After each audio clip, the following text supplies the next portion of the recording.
हूँ फरवा खान प्रोग्रेसिव के प्लेटफॉर्म से और आज आपके लिए लाई हूँ बहुत ही अच्छी सी खबर। Wait is over. आपको दिखाई दे रहा होगा मेरे बिल्कुल पीछे आइकन 86। हमारा आइकन के नाम से ये प्रोजेक्ट, जिसका हमने साइट ऑफिस भी दिखाया आपको, आप हमारे चैनल पे वो वीडियो देख भी सकते हैं। बहुत सारे हमारे ऐसे क्लाइंट जो आइकन 86 में अपनी बुकिंग करवा चुके हैं और एक सुनहरी मौके से फायदा उठा चुके हैं, उन लोगों के लिए खुशखबरी ये है कि यहाँ पर काम स्टार्ट हो गया है और अब अनकरीब इंशाल्लाह ताला आप देखेंगे डे बाय डे ये काम कितनी तेजी से होता है। जिस तरह से हमारे दीप पैलेस प्रोजेक्ट को आप देख सकते हैं, उसका काम जितनी तेजी से किया गया, इंशाल्लाह आइकन 86 का भी इसी तरह से काम किया जाएगा।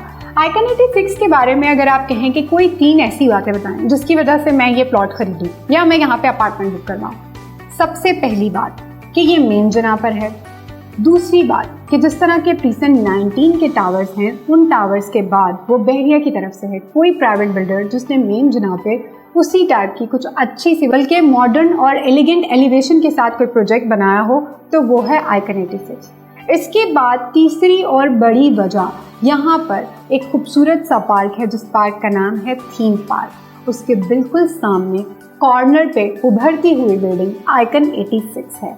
ये वो 3 वजूहात हैं और सबसे बड़ी वजह जो मैं आपको बताऊं वो ये है कि यहाँ पर अभी आपको बहुत ही मुनासिब कीमत पर अपार्टमेंट मिल रहा है। अगर आप मेन जना की बात करें कि वहाँ पे आपको एक कमर्शियल प्लॉट कितने का मिलता है तो वो 35 से 40 करोड़ रुपए का प्लॉट है। तो मैं समझती हूँ कि 35 से 40 करोड़ की मालियत की जगह पे अगर आपको 1 करोड़ का, 1 करोड़ 2 लाख तक का 2 बेड का एक खूबसूरत सा अपार्टमेंट मिल जाए तो ये है आपके लिए गोल्डन अपॉर्चुनिटी और इस अपॉर्चुनिटी को आप अवेल कर लें फ़ौरन, क्योंकि चलते हुए प्रोजेक्ट में, उभरते हुए प्रोजेक्ट में बुकिंग बहुत मुश्किल से होती है। बहरिया टाउन में ऐसा बहुत कम होता है कि कोई प्रोजेक्ट बन रहा हो और उसमें आपकी बुकिंग हो। यहाँ पे पहले ही प्री बुकिंग हो जाती है और उसके बाद अपार्टमेंट्स बनना शुरू होते हैं। मगर आपके पास अभी भी मौका है, आप जल्दी से अपना अपार्टमेंट बुक करवा सकते हैं, वो भी चलते हुए, उभरते हुए यानी बनते हुए प्रोजेक्ट में। अपना ख्याल रखिएगा। अल्लाह हाफ़िज़।